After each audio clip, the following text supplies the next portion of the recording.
Power is the ability to influence others and achieve desired outcomes. International actors who lack power experience serious difficulties pursuing their interests. The most common strategies used in global politics to achieve and maintain power include using or threatening the use of force, inducing compliance through rewards, and using attraction to a country's values and culture, popularly known as soft power. Persuading others using soft power minimizes a country's need for rewards and punishments, popularly known as the sticks and carrot approach. The whole conversation around soft power often begins with America, probably because that was the initial setting of the conversation headed by Joseph Nye, an American professor. US-based media outlets, both traditional and social, have been instrumental in pushing power over opinion, thereby being central to the country's soft power.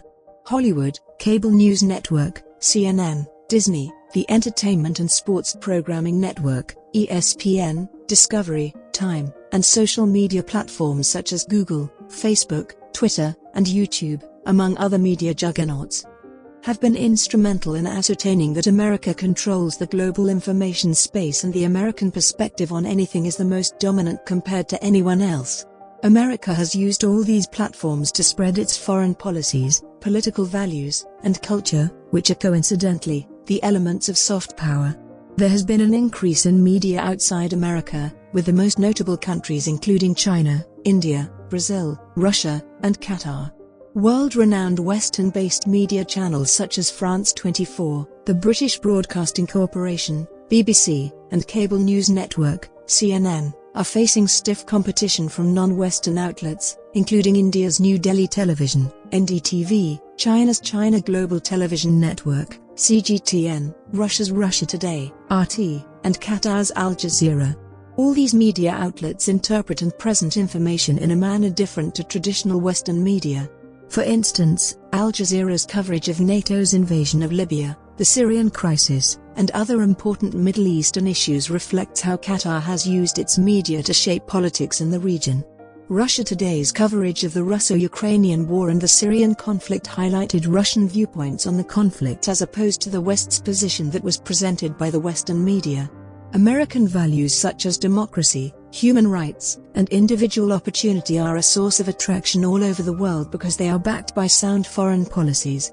America spends $1 billion every year on public diplomacy and the constant push to get the American message out there, which is approximately 5 times more than France or Britain, through international broadcasting as well as the State Department's educational and cultural exchange programs. For the record, America spends approximately 500 times more on military power. America adopted face-to-face communication as the most effective approach to public diplomacy as opposed to broadcasting, evidenced by the failure of Radio Sawa and Al Hurra television in the Arab world because of mistrust due to American propaganda. The face-to-face approach has largely been facilitated by cultural and educational exchanges that open up other countries to interaction with America. Cultural exchange programs are heavily facilitated by student exchange programs, with American education being one of the major sources of soft power. American learning institutions, from Harvard to MIT to Stanford, are ranked among the best in the world, which raises the prestige of having qualifications from American institutions. Millions and millions of foreign students are enrolled into American institutions of higher learning annually, a phenomenon responsible for the multiculturalism in America. A good number of the students who attend American institutions of higher learning bring their culture to America and take American culture to their home countries. Student exchange programs and increased American presence globally have been responsible for the widespread acceptance of American values. Many of the students who study in America end up in policy-influencing positions back home, all this being a source of goodwill for American interests. For instance, Alexander Yakovlev was influenced by political scientist David Truman at Columbia University in 1958 and later became, among other things, a key liberalizing influence on the Soviet leader Mikhail Gorbachev. Fellow student Oleg Kalugin became an important leader in the KGB, the Central Intelligence Bureau version of Russia, and noted that the cultural and educational exchanges were a Trojan horse to the Soviet Union. The foreign students who enroll into American institutions annually are not only attracted by the prestige of credentials from American institutions, but also the American dream. The idea of a country with limitless opportunities for those willing to work for them. The idea that all hard work is rewarded and an open economy that welcomes everyone irrespective of their background. The whole idea of the American dream has been the driving force behind increased immigration into America. American culture is globalized, its political values are admired the world over, and their foreign policies have consequences all over the world. Think of the young people listening to American music or news over international radio stations. Think of the Chinese students using a replica of the Statue of Liberty for their protests in Tiananmen Square. Think of what Hollywood has done to push American culture all over the world. Think of the American superheroes in movies who save the entire world from catastrophes and villains, presenting America as the savior of the world. Think of the love and idolization of American celebrities throughout the world, including politicians, artists, actors, athletes, and business minds.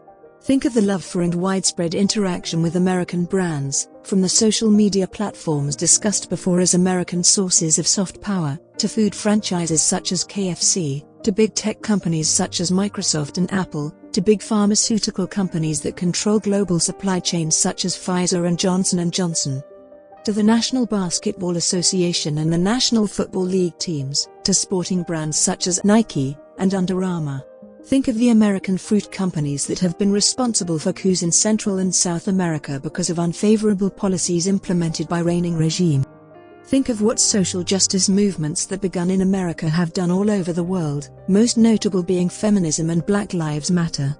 Think of America's participation in multilateral organizations, especially being the head of the North Atlantic Treaty Organization NATO and contributing to approximately 30% of the United Nations budget. Think of the America-headed Quad and how the alliance is involved in a geopolitical war in Asia. Think of the fact that the American dollar is the reserve currency of the world and how through that fact, coupled up with institutions such as the World Bank, America has single-handedly decided which economies grow and which ones fall without essentially using military power. Think of the kind of influence America has through aid offered through the United Nations and loans given by the World Bank and the International Monetary Fund (IMF) in the internal affairs of countries that benefit from all these. When you start discussing soft power in the context of America, you might just max yourself out. However, America's soft power has been on the decline over the recent past, especially in Islamic countries. In Indonesia, the largest Islamic country in the world, 3/4 of the public held a favorable opinion on America in 2000, but this has since dropped to around 15% over the recent past. Since the turn of the century, the US has engaged in a war of ideas for the hearts and minds of moderate Muslims. The war against terrorism has moved from the battlefield to include measuring how effective America has been in managing to counter the jihad narrative.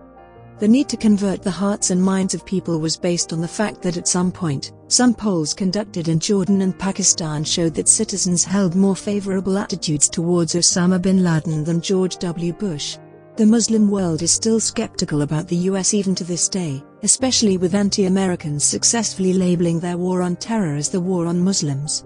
Visa cuts and related policies have massively reduced the number of Muslims in American universities, as well as the number of Muslims immigrating to America from the Arab world.